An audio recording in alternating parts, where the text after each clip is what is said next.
Hermanos, buenas tardes. El Señor los bendice. Espero que se encuentren bien. Vamos a seguir con nuestros estudios del libro de los Salmos. El día de hoy nos corresponde ver el Salmo número 15 y voy a iniciar leyéndolo. Es un salmo de David. Dice así: Jehová, ¿quién habitará en tu tabernáculo? ¿Quién morará en tu monte santo?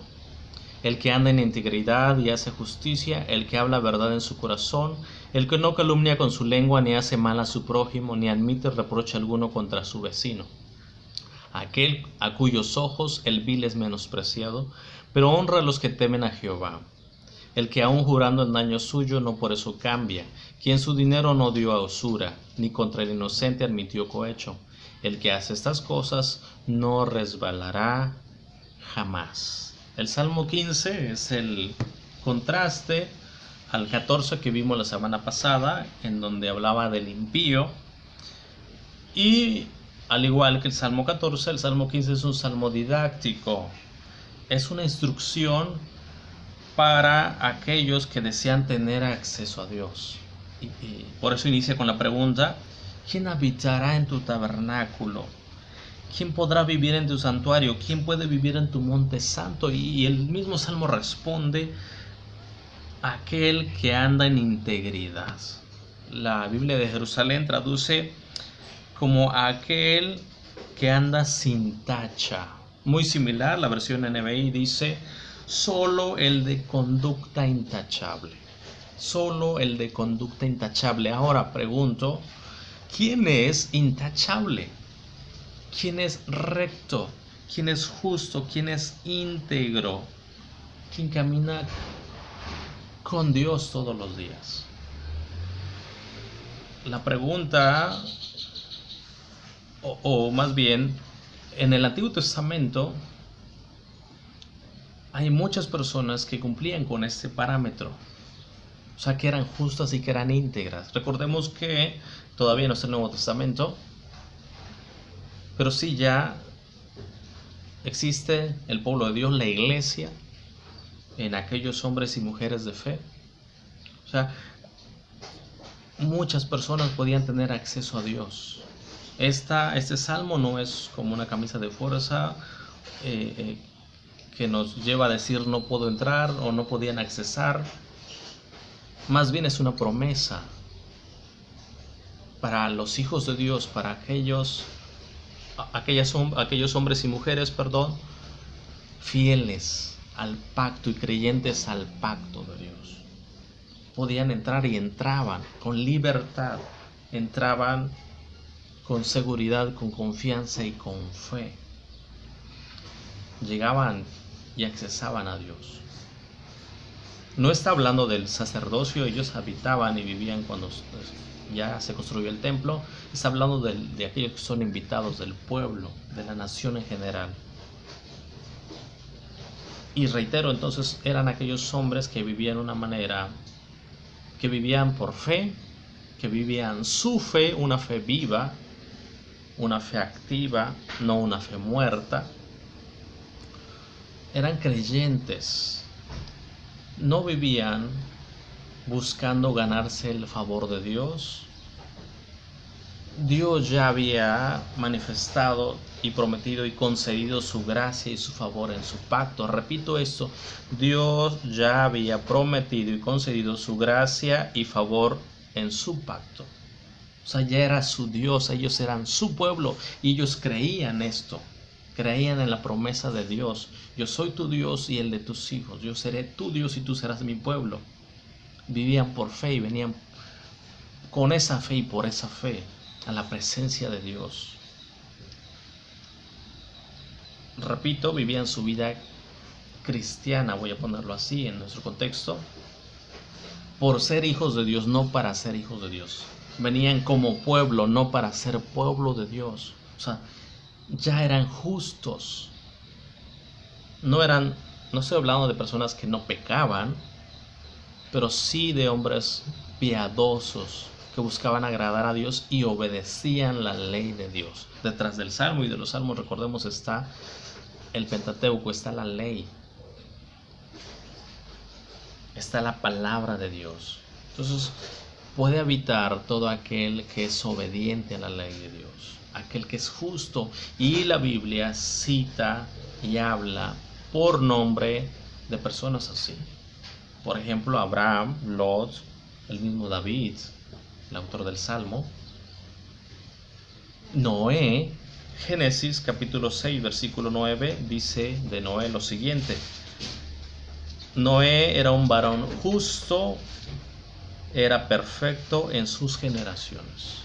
Repito, Noé era un varón justo y perfecto en sus generaciones. Por supuesto, conocemos la historia de Noé y esa descripción no significa que él nunca haya pecado. Al recordar la historia notamos que él era pecador, pero lo describe como un varón justo e irreprensible,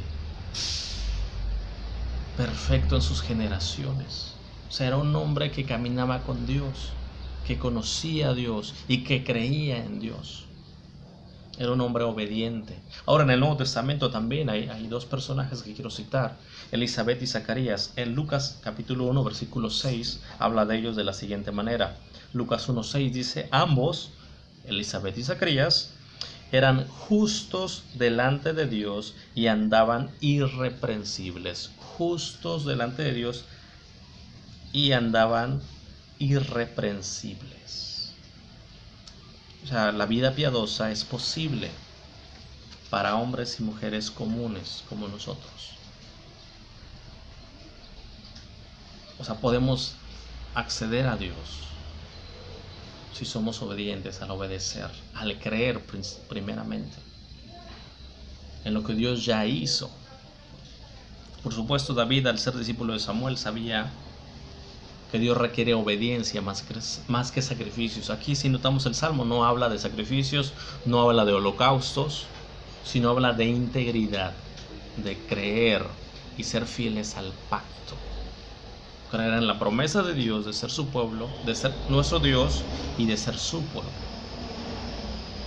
Claro, la piedad no es de piedad de domingo, la santidad no es santidad de domingo solamente o de días de culto, sino de la vida diaria. Y es lo que notamos en los siguientes versículos. O sea, la santidad, la piedad es en todas las áreas de la vida, en todo momento. Dice el Salmo: el que habla verdad en su corazón, el que no calumnia con su lengua. La traducción lenguaje actual dice: no habla mal de nadie. O sea, no está hablando mal de nadie. Detrás está el mandamiento. No habla mal de nadie. O sea, no es chismoso. No anda con chismes ni murmuraciones.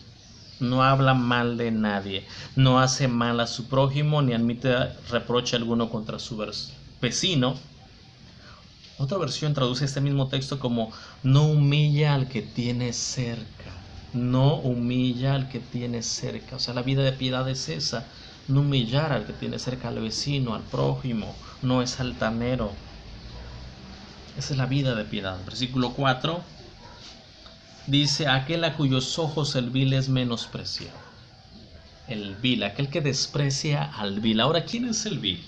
¿Quién es el impío? Otra versión dice: desprecia al perverso, al malvado. Pero ¿quién es el malvado? Recordemos, ya lo vimos en el 14, el Salmo 14, que el malvado, el impío, no está pensando el salmista en una persona incrédula. No está pensando en las naciones paganas, sino está pensando en alguien que incluso va al templo, que va al santuario, pero que de manera deliberada niega a Dios. En palabras del apóstol Pablo, dice 2 Timoteo 3:5, de aquellos que tendrán apariencia de piedad, pero van a negar la eficacia de ellos. A eso hace referencia el Salmo. Dice que desprecia al vil. El vil, el impío, el malvado, en primer lugar, es aquel que tiene apariencia de piedad. O sea, que asiste a la iglesia, que va a la iglesia, pero tiene una vida impía. Y de hecho, la Biblia también, así como habla por nombre aquellos que eran rectos, piadosos. También menciona por nombre a aquellos impíos. Voy a citar nada más dos. Por ejemplo, en Números 16, del 1 en adelante, habla de Coré, Datán y Abirán, que por cierto eran líderes, pero arrastraron al pueblo a un gran pecado. Dos hombres más que quiero mencionar están en el libro de Samuel, primer libro de Samuel, capítulo 2, versículos 12. Primer libro de Samuel 2:12, que dice de estos hombres: estos eran hombres impíos y no conocían a Dios. Y está hablando de Ofni y Finés. Ofni y Finés, hombres impíos. Ahora, ¿quién era Ofni y Finés?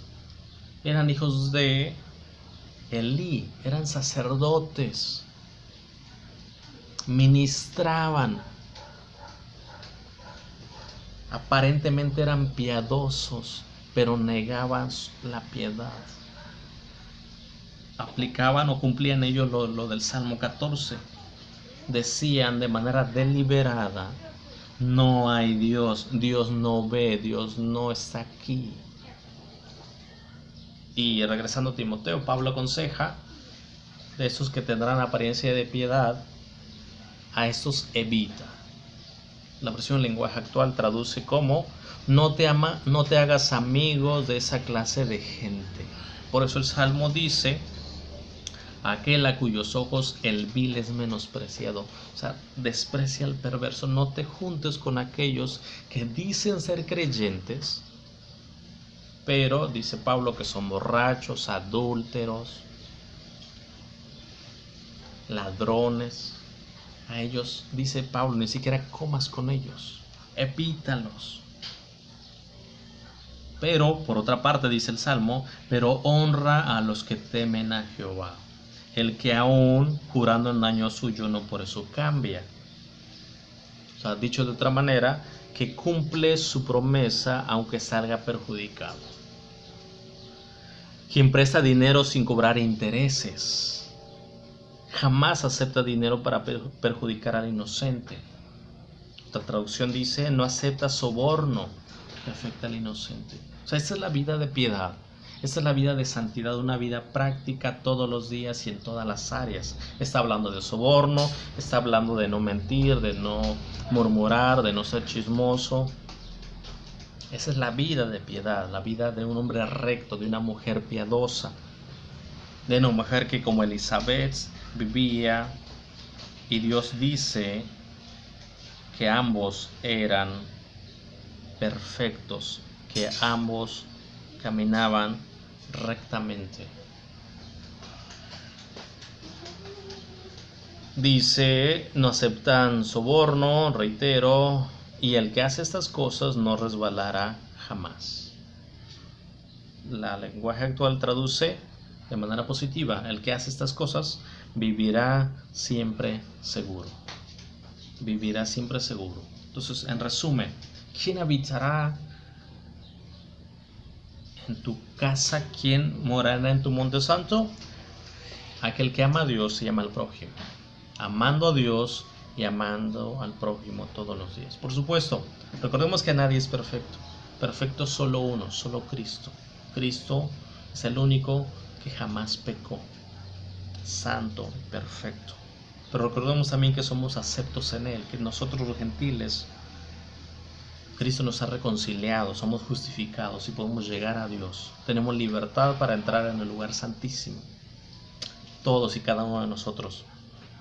Pero para entrar en el lugar santísimo, Dios ha puesto todos los medios y debemos vivir de manera piadosa.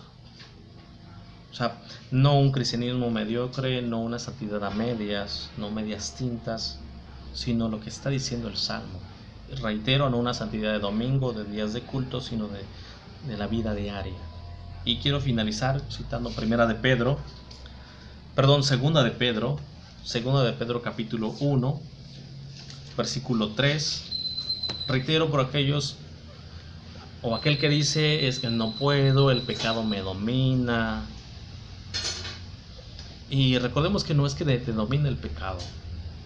O sea, es que tú decides obedecer o desobedecer. Cuando pecas, tú estás decidiendo pecar.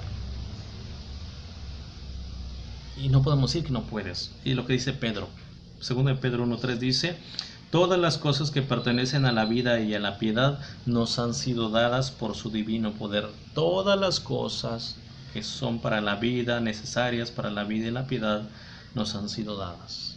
Así que no podemos decir que no puedo, que esta vida, la cual llama el Salmo, es una vida para pastores o líderes, ancianos, y no es para ti o no es para mí.